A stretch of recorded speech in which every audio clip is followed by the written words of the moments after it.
Donc, pour finir, quelques mots sur la Paris Games Week qui vient de se terminer. Alors, je vais éviter de vous diffuser une succession d'images pas très nettes sur de la musique dubstep criarde et de revenir sur l'intérêt de cet événement des plus commercial et de son organisation pas très organisée. C'est pas grave, nous on va s'en charger. Salut, c'est JD Bonus. Oui, parce que maintenant il paraît que je m'appelle JD Bonus, je vous en reparlerai. On va donc revenir sur l'intérêt de cet événement des plus commercial et de son organisation pas très organisée. Et tout de suite pour l'intro, voici une succession d'images pas très nettes sur de la musique dubstep.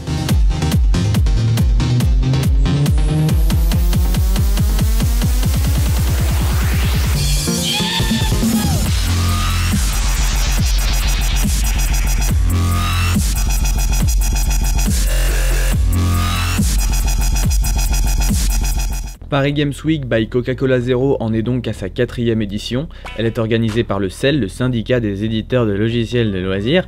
Et si vous ne connaissez pas, vous avez peut-être déjà entendu parler de sa version parodiée dans le 3615 Usul, le syndicat du logiciel interactif et pédagogique qui devient donc le SLIC. Le CEL est présidé par David Nechel qui est donc l'organisateur de la Paris Games Week, mais pas seulement. David Nechel est aussi le directeur d'Activision France, ce qui, vous allez le voir, est bien pratique. On en reparlera dans la 3e partie, après la façon dont les différents médias ont parlé du salon, et après avoir évoqué le système d'accréditation de la Paris Games Week. Les accréditations, pour commencer. C'est ces petits bouts de papier qui vous permettent de rentrer gratuitement dans le salon et d'avoir certains privilèges par rapport aux gens qui payent leur entrée. Ah bah c'est si on est accrédité, on a le droit de pisser à côté en fait. Ça veut dire quoi? Alors il y avait 3 catégories de passes. Tu avais le pass à 1 point, c'est-à-dire la télé, la radio et les VIP, qui te permettaient d'avoir accès à l'avant-première de l'avant-première le mardi à 17 h et tout le reste. Ensuite, tu avais le pass à 2 points, c'est-à-dire les blogueurs et la presse web. Alors lui, il te donne accès à l'avant-première le mardi à 19 h, mais pas à l'avant-première de l'avant-première le mardi à 17 h. Faut suivre. Et en dernier, tu avais le pass à 3 points, c'est-à-dire youtubeur qui te donne ni accès à l'avant-première, ni accès à l'avant-première de l'avant-première, ni accès à la salle presse en cas d'affluence. Bref, en gros, si t'es youtubeur, t'as juste une entrée gratuite quoi. Sauf que les noms genre youtubeur et blogueur, ça n'avait rien à voir avec ce que tu fais sur internet. C'était juste histoire de donner des autorisations ou de ne pas en donner en fonction de la popularité des gens. D'ailleurs, on va jouer à un petit jeu. Moi qui n'ai pas de blog, et qui fait des vidéos sur YouTube, à votre avis, je suis blogueur ou youtubeur?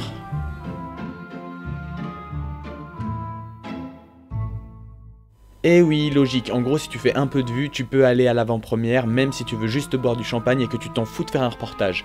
Par contre si t'es moins populaire mais que tu veux faire un reportage ultra bien foutu, bah tu vas te faire foutre.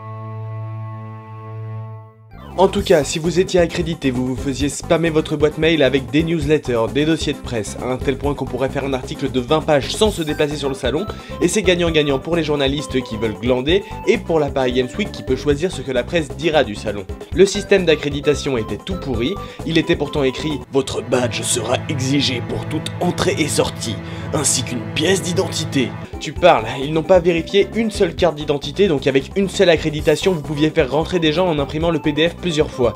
D'ailleurs, dans la salle presse, on a croisé Timothée Hochet, qui a vachement changé apparemment. Mais en fait, il y a un autre truc qui me paraît bizarre. Qu'il soit écrit « Votre badge sera exigé pour toute entrée », ça d'accord, mais pourquoi pour toute sortie? Il se passe quoi si tu présentes pas ton accréditation pour sortir de la Paris Games Week? Ah mais je suis désolé monsieur, mais si vous avez pas votre badge, vous ne pouvez pas sortir, vous allez rester dans la Paris Games Week à vie monsieur. Il faut être accrédité pour marcher dans Paris, enfin tout le monde sait ça. Mais pour quelle raison la Paris Games Week fournit-elle des accréditations à des youtubeurs connus, à des tweetos connus, qui ne vont même pas faire de vidéos sur l'événement? Eh bien tout simplement parce que ça ramène du monde. Les vidéastes en profitent pour rencontrer leurs abonnés, ce qui fait que les gens sont incités à venir pour rencontrer des gens d'internet et ainsi ils sont plus nombreux à acheter des places pour l'événement. Et toutes ces accréditations servaient à ce que les médias parlent du salon, et quand je dis médias c'est au sens large, c'est-à-dire par exemple les youtubeurs qui font même des vidéos avant l'événement.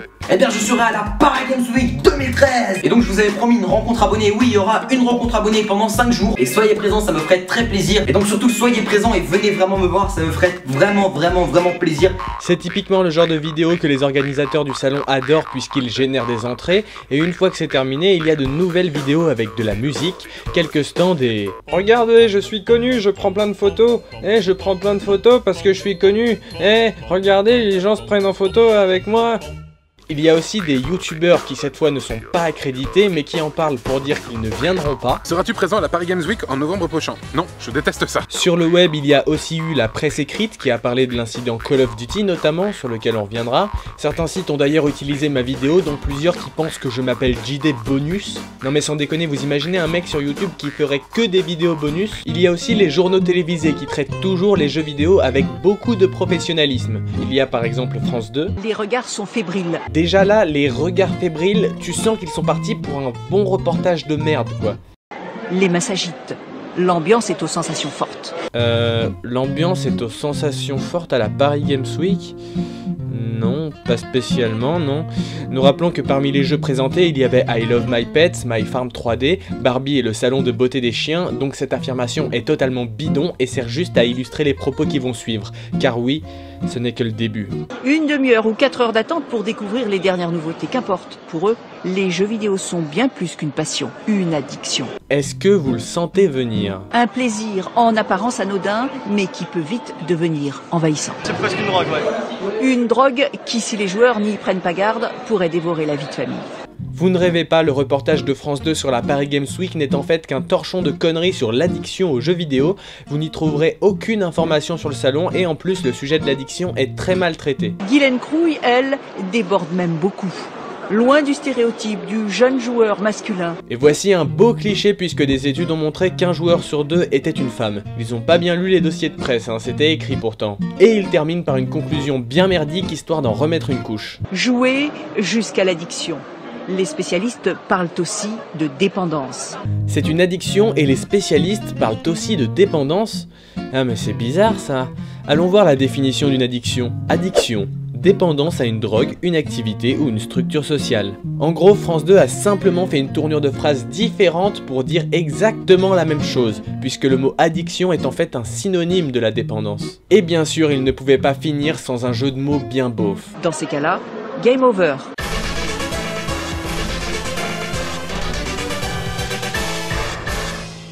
Mais il n'y a pas que France 2 qui fait des reportages nuls à chier, je ne pouvais pas parler de la télévision sans parler de... Et sachez que parmi tous les jeux présentés, beaucoup sont destinés à toute la famille. Reportage de Fabrice Collaro et Jean-Philippe Eckett, ainsi que Régis Roinet. Ils ont rythmé l'histoire du jeu vidéo depuis 30 ans. Mario, Luigi, Donkey Kong et tous les personnages fétiches de Nintendo sont de retour dans Super Mario 3D World, une nouvelle aventure disponible pour les fêtes de Noël. Attendez une seconde, je crois avoir entendu quelque chose d'étrange. Mario, Luigi, Donkey Kong et tous les personnages fétiches de Nintendo sont de retour dans Super Mario 3D World. Alors, on va commencer par définir les personnages fétiches de Nintendo. Mario, Luigi, Zelda, Link, Pikachu... et Donkey Kong qu'ils ont carrément cité après Mario et Luigi. Et parmi tous ces personnages qui sont censés, selon TF1, être dans Super Mario 3D World, il n'y en a en fait que 2 qui sont dans le jeu. Dès que TF1 parle de jeux vidéo, ils ne peuvent pas s'empêcher de mal se renseigner et de parler de manière totalement imprécise. Ces gens sont payés à raconter de la merde alors que leur métier à la base c'est quand même de chercher et de délivrer une information de qualité. Pour ceux qui ne connaissent pas trop Nintendo, c'est comme si je vous disais Harry, Ron, Bugs Bunny, Daffy Duck, Batman, Scooby-Doo et tous les personnages fétiches de Warner Bros sont dans le prochain film Harry Potter.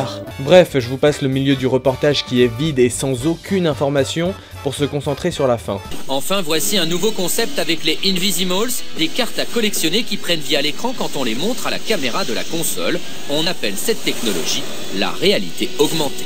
Donc on va juste réécouter le début de cette phrase. Voici un nouveau concept avec les Invisimals. Vous avez bien entendu, il s'agit d'un nouveau concept qui s'appelle les Invisimals. Un petit tour sur Wikipédia nous rappelle que ce nouveau concept est sorti le 13 novembre 2009, c'est-à-dire il y a plus de 4 ans. Merci TF1 pour ce travail journalistique toujours aussi soigné. Et ironie du sort, après le reportage, on a le droit à ce petit commentaire du présentateur. Faut suivre. Bah ouais, faut suivre mon coco, surtout pour vous, parce que si vous nous présentez des trucs d'il y a 4 ans comme de nouveaux concepts, c'est que vous suivez pas très bien. Les journaux télévisés ont en revanche été assez peu nombreux à parler des incidents qu'ont généré la distribution gratuite de 500 packs Prestige Call of Duty Ghosts.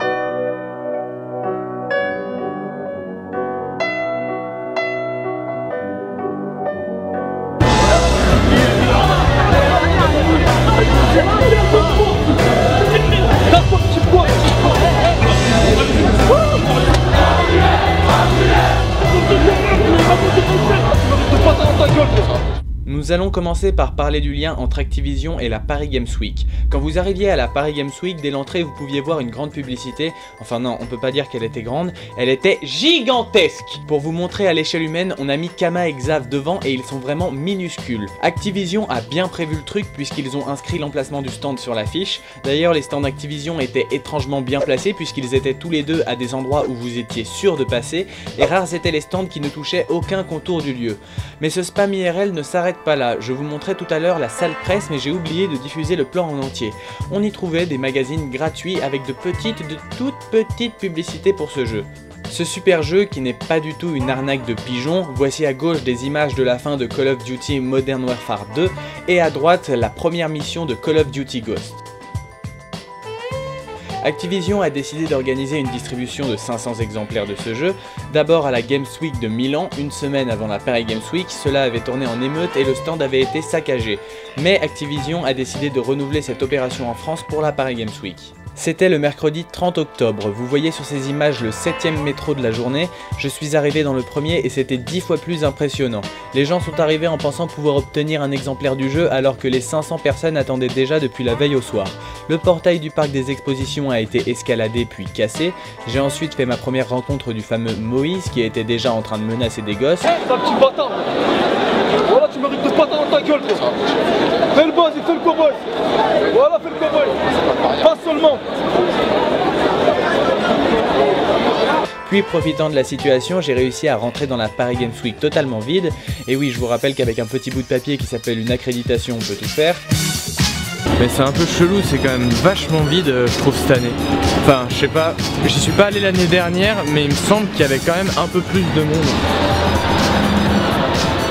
Enfin après je peux me tromper mais...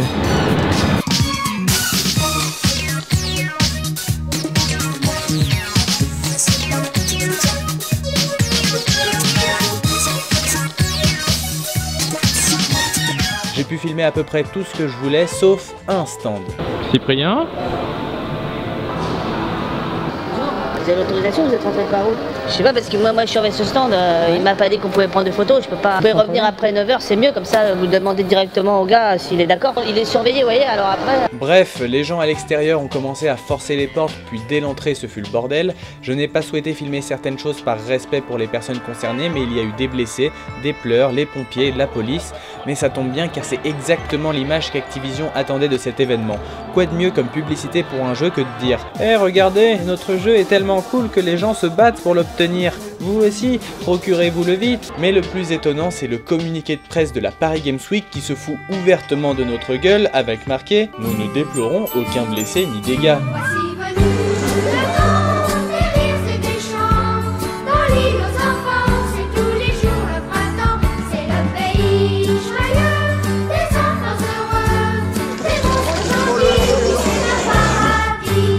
N'ont-ils pas honte de mentir à ce point? Un portail cassé est un dégât, une femme qui a la jambe esquintée et qui nécessite l'intervention des pompiers est une blessée, et quand on retrouve la vidéo de Moïse qui ordonne à son pote de fracasser un ado, c'est aussi un blessé et des dégâts.